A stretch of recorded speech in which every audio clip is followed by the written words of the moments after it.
Why do I have to pick up the dead bird? Isn't it going to give me avian flu? Let's test it.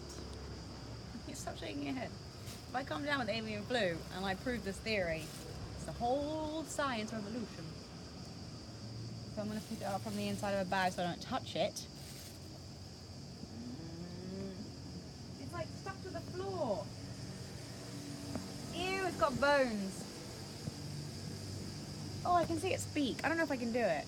This is more of a test of fear, I think. I'm not afraid of birds. I just don't want to pick up a dead thing. I shouldn't have agreed to this. It's not even going to fit. There's a hole in this bag. If it touches me and I really do get avian flu, this is worse than picking up dog poop. Ew, I can see its whole carcass.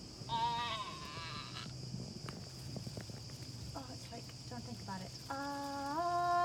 It's stuck to the floor and it's breaking in my hands. Ugh. Now what? It's still stuck to the floor. I'm walking away.